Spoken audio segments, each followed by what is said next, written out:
falling, I'm falling, I'm falling, I'm falling, I'm falling. Shouldn't be trusting me, I could be making it all up, you know. Out of control, you don't know me. I'm a danger to myself. Good morning, good afternoon, good evening, whatever time it is that you are tuning in. This is Unapologetically Me, featuring me. No special guest, just me.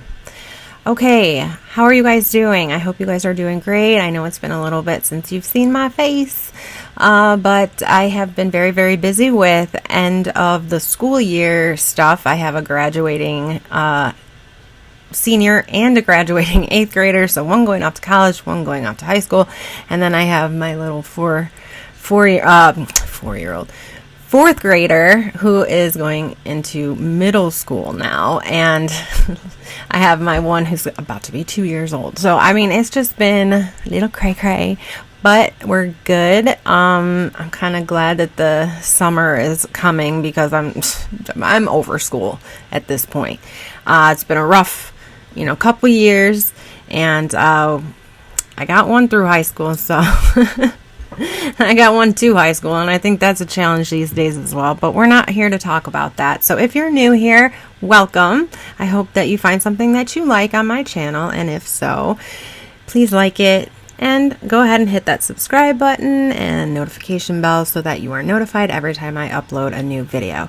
Now, today is a bit of a different day. I have no script. I have nothing really planned exactly to say, so I will try very hard to stay on topic without my scripts. I tend to veer off. Everybody knows that.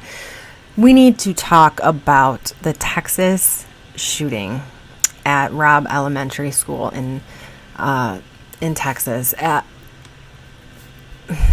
Speechless. I found out about this the day that it happened, but I was watching the trial and everything, and I didn't really know too much about it. So last night I looked into it a little bit, and then I also looked into it this morning. And the more that I'm learning about this, the more upset I am getting.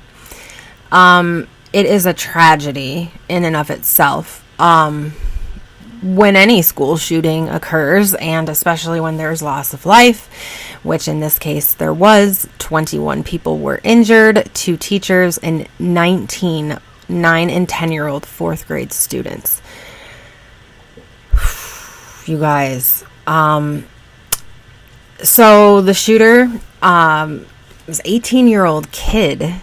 They're calling him an 18-year-old man, but, we all know 18-year-olds are still kids, and he seemed to have been severely disturbed, where people had noticed things, but nobody spoke up, nobody said anything, because it wasn't super duper over the top, but there were some things that, rubbed people the wrong way. The kid turned 18, went to the gun shop, bought 3 guns, 2 assault rifles, and a handgun. And he then went home. The next morning, he got in an argument with his grandmother, who was raising him at the time, because I guess he has issues at home with his mother, so he was staying with his grandparents.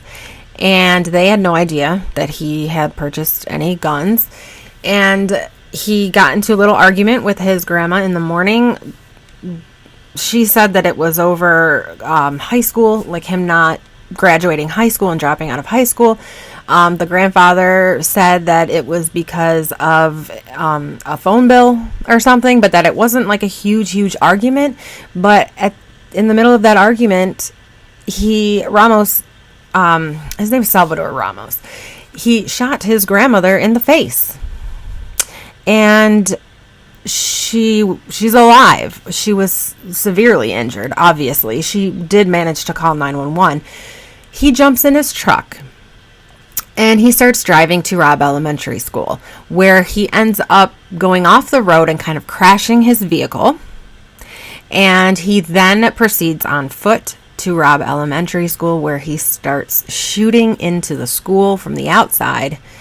He eventually makes his way around to another area of the school where there's a door that's propped open, and he walks into the school that way, starts shooting. He eventually gets into a classroom, or in between two classrooms, almost like an adjoining classroom, and he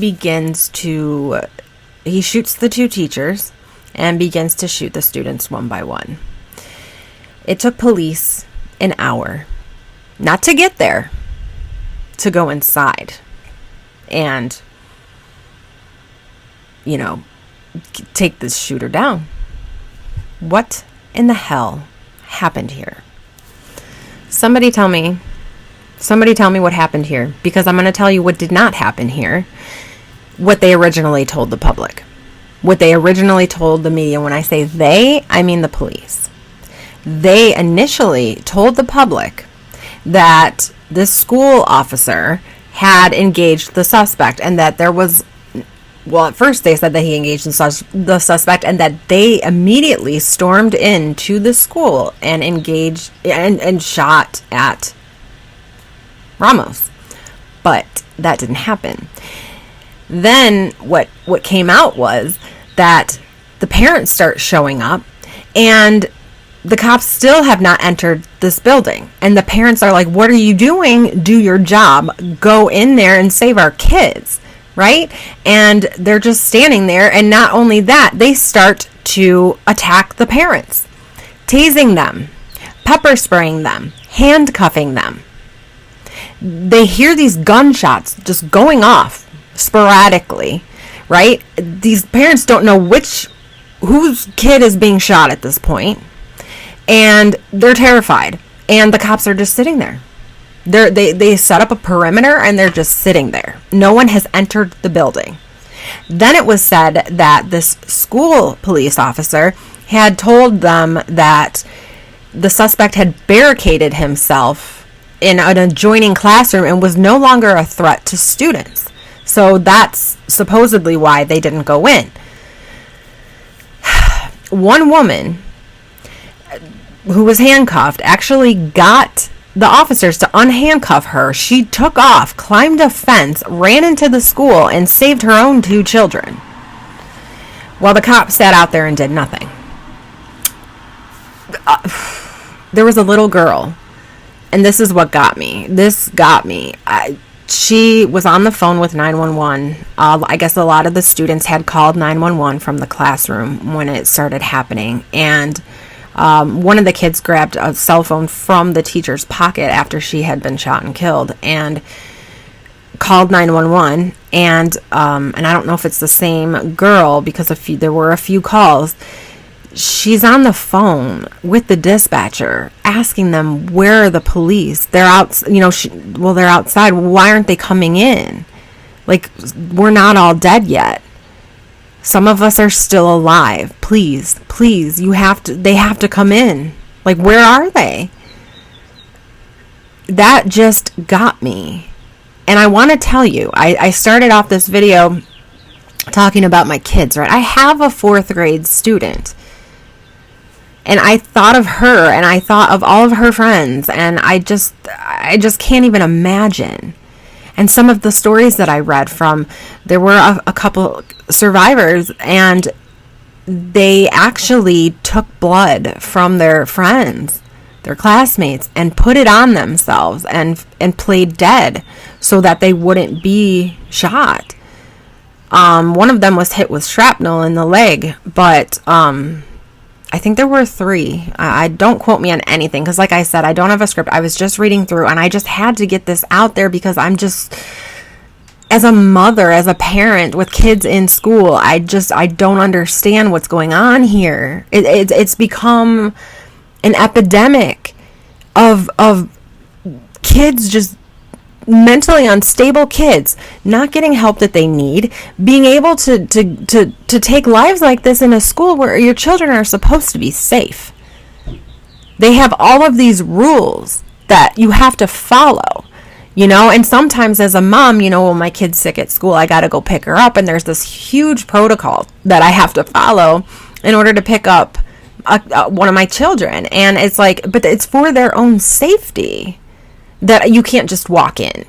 You know, it's for their own safety that you have to show an ID. It's for their safety. And I don't understand a school just being open like that. I don't know. And I know in hindsight it's always 2020, and I'm not trying to blame anyone except the police department.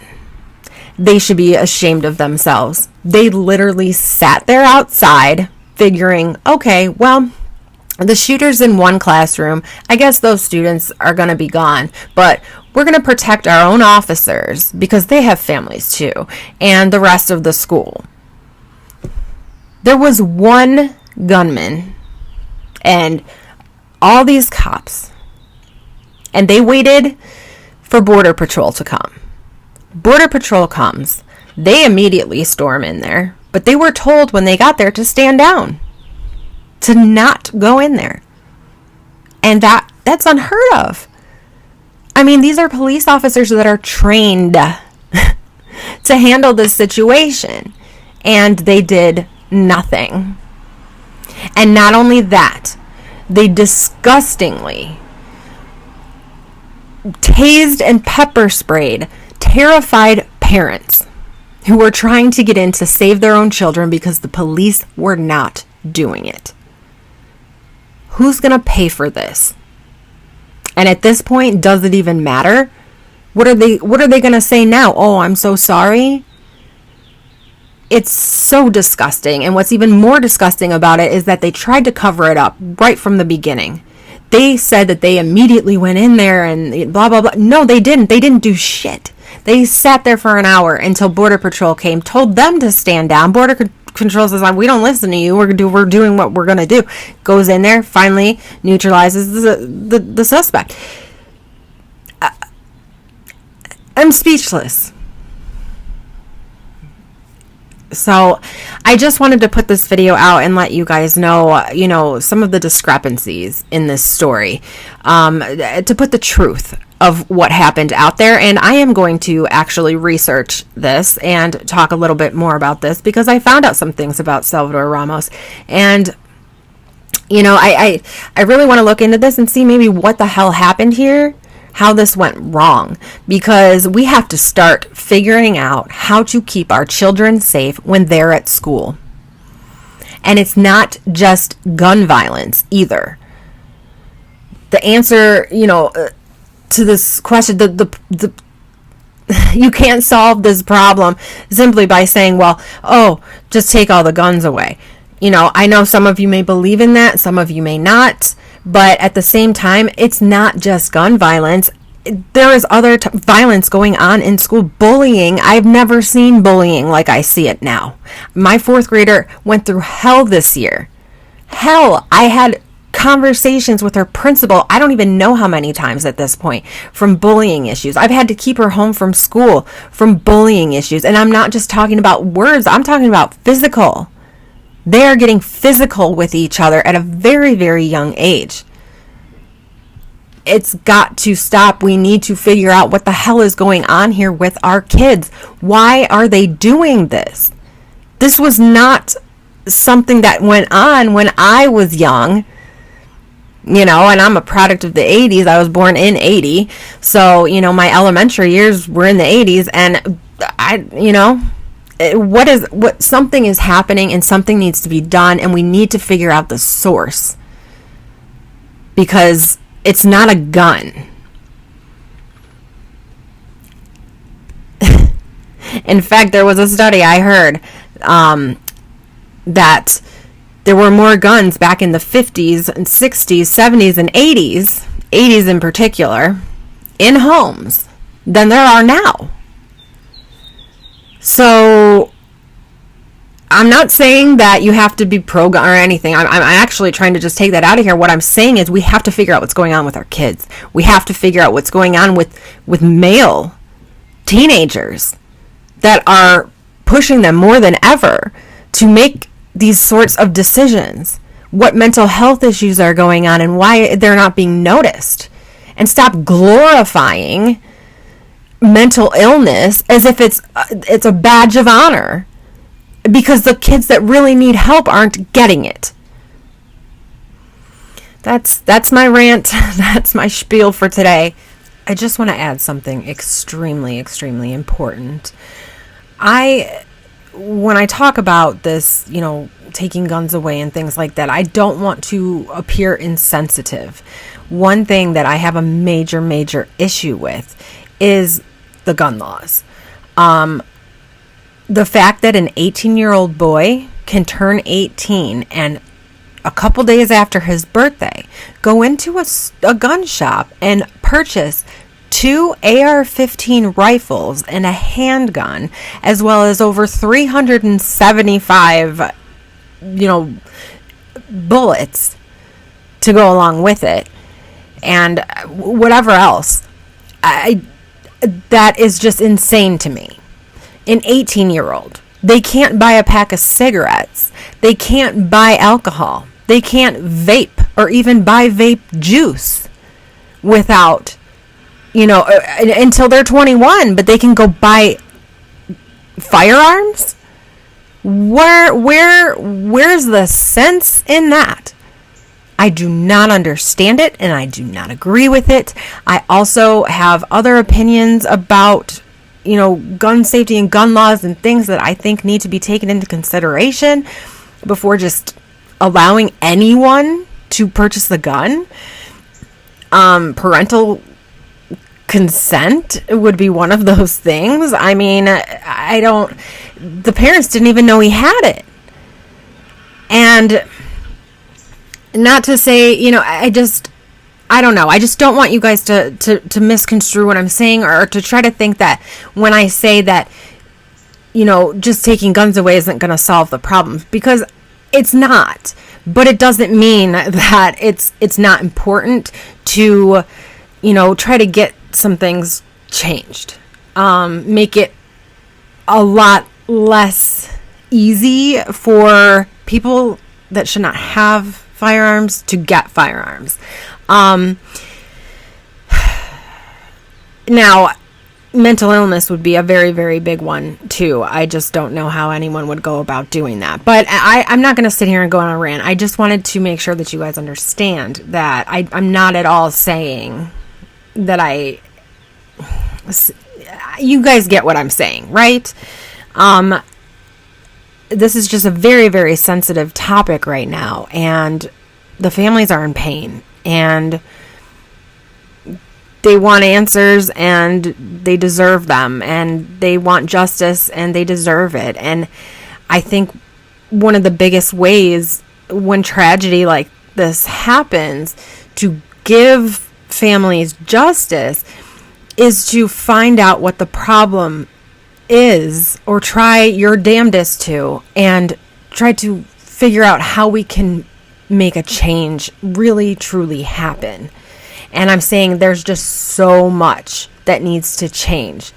Not just one thing, not just guns, but the way we're raising our children, mental illness, all of these things, bullying, cyberbullying, rules and restrictions of, what our kids are looking at. Can I tell you, my 4th grader has come home and asked me what PORN is, because that's what it's called, what the kids are all watching on the playground at recess on somebody's phone. 4th grade? And there's some 3rd graders that are in there too. I mean, no. I know, completely separate issue, but it's all one and the same. Like, we need to start doing something and helping our kids grow up better.